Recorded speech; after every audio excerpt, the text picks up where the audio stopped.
Changing organisational behaviour. Truly understand the cost of turnover. Everybody says, it doesn't cost us much. Let's just have a little bit of a brief checklist. The ad that you place in the paper, whether it's local, online, costs you money. The time that it takes to put that ad together. The time that it takes to take the ad response, if you get anybody apply for the ad, that is. Setting up the interview times, calling the candidate back, interviewing them, doing the ref checks, doing the police checks, setting up the paperwork, setting up the payroll process. On and on and on and on we go. So let's look at the cost of that, and we analyse that cost.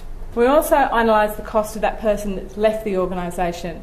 So how many times have you gone, oh, so-and-so's left, did you hear so-and-so's left? And that conversation that happens that goes through the organisation and the emails that are spent, did you know that that person's leaving? Oh, I know, they're leaving because of these reasons and that reasons. That all is time and money outside of the business.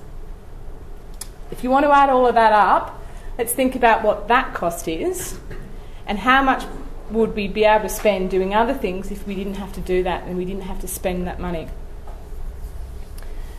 Provide your managers with the tools to do the job.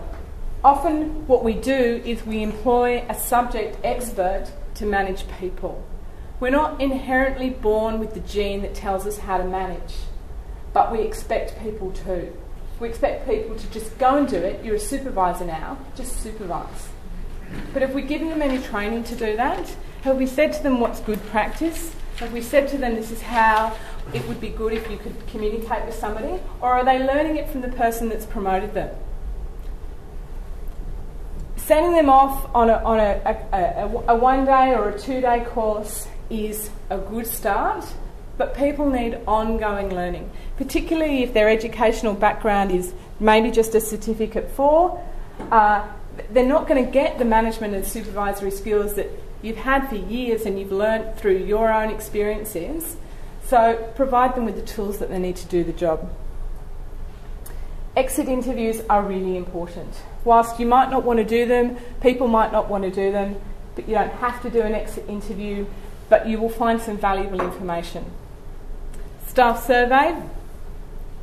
We used to do a staff survey every year, and slowly we got declining responses, and the way that we did things was we'd send the surveys out through the managers, and the surveys would come back to HR. When I got to Yooralla over 12 months ago, my manager said to me, we need to do the staff survey and we need to do it really quickly. And I said, can I just take a breather and just let's survey the land and what's happening and how are we doing this? So when you actually looked at the way that we were doing the staff survey, it's no wonder that we didn't get a good response. We got less than 19% of people bothered to send the survey back. The data was, you couldn't even take anything from the data because we just didn't have enough of it. So this year we decided we'd do something different. We would find an external company to help us with our survey. We would ask questions that we actually wanted answers to. We then developed the survey questions along with the individuals, the company that we chose, and we then went out to the management team and said, we're going to ask these questions. Do you like the questions? Do you have any feedback? This is what we're going to ask. Do you think they're good questions? And they gave us some really good feedback. We adapted some of the questions. We then looked at how we were going to do it. We sent 500 electronic emails out, and we sent 1,000 hard copies out. So 2/3 of our staff don't have an email contact. Told us a lot about how we need to communicate with our people. We then said, you fill in the hard copy survey and return reply paid envelope back to the external company. We actually don't want to see it, we don't want anything. We still had people saying, confidentiality wise, how do you know who's done this? And you'll know what my answers are. We sent out a huge communication strategy in the fact that all we will get is the overall response. We won't know your individual responses. We're not able to actually say, this person says this manager is an idiot. We're actually not able to track back who that said that to that person. So we're not going to be able to track that back, and we've given people assurances. At last count on Friday, we were up to 44% of people have actually responded to our survey. So we're really happy with what we've got. Now I feel a little bit nervous and a bit of perspiration dripping down my back in what have they said. So what have they said, and how good are we or how bad are we? From that, we've said, okay, this is an organisational-wide problem. It's not a senior management problem. It's definitely not an HR problem. But we're going to cut the data, so we will identify the divisions. The division who's responsible for the information that's come will be given the data back. That division collectively needs to come up with an action plan to resolve the issues for their area. Because we've got such a broad range of people, broad range of issues, then doing an organisational approach isn't necessarily going to work, because it's not going to fix that person who's on shift work, who never speaks to their manager, who has no contact with them, and is the only person they actually speak to is payroll on a monthly basis. So we actually want to address the issues. How are we going to travel with that? At this stage I don't know, but hopefully we're going to get a better response next time in 2 years when we come back. We've said that we will give constant feedback in relation to how we're tracking. We're going to disclose the outcomes, we're going to disclose the action plans, and keep the communication up. Because at the end of the day, the people who can tell us how we're running are the people who actually go to work and do the job. Retention is everyone's issue to resolve, so it's not just an HR process, it's not just you, perhaps maybe as the CEO, to resolve. As a management team, we're all responsible for that retention. We all need to take responsibility for the people who are leaving our organisation. Ask questions why people are leaving, and also ask people, why did they join? What was it about our ad that you liked? Why did you make the phone call? Where did you see the ad? Because that will also help you in relation to, am I wasting my money putting it on the Age on the weekend, or should I just have a $100 ad on Seek? Is that going to give me the best response?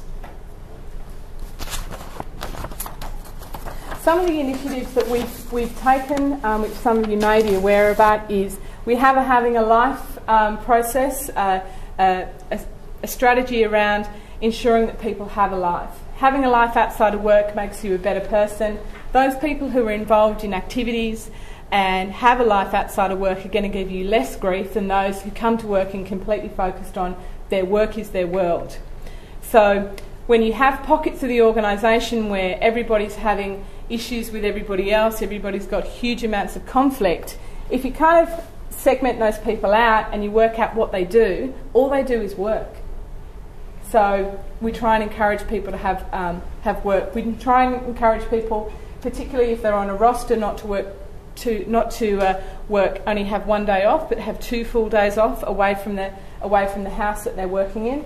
Whilst we can't police it religiously, where possible, we do try that. We have a staff referral program, and that staff referral program actually pays people when they've attracted somebody to the organisation. And it costs us around $25,000, $30,000 a year. That's 30 ads in the Age that we haven't had to necessarily pay for. Staff are happy, we're happy, and it works well. Because they're only going to employ somebody or attract somebody that's worthwhile being employed. They have to stay for a period of time before they get the first incentive, and at the end of 12 months, if they're still there, they get another incentive. We have a person-centred approaches, so we're looking at the care that we give and how we do that. We really do encourage internal transfers. Some managers hate it because they feel they've lost somebody. I say, we haven't lost somebody, we've gained an employee because they've kept the knowledge. And we have a variety of programs, so we are lucky and we are fortunate in that respect. And traineeships are probably one of the biggest attraction strategies that and retention strategies that we've had. We have never actually looked at the data in relation to are traineeships working or not. When we look at our disability support workers, over the last 3 years, we've had around about 100 traineeships that we've done. We've lost half a dozen people, and of those half a dozen people, 6 left with some assistance from HR in performance management processes, but we've actually retained those people. They are still with us and they're still working in our houses. So from something that really hasn't cost us very much, We gave people an educational opportunity and they've stayed with us. So that was very enlightening and something that we will be continuing to enhance next year on offering traineeships.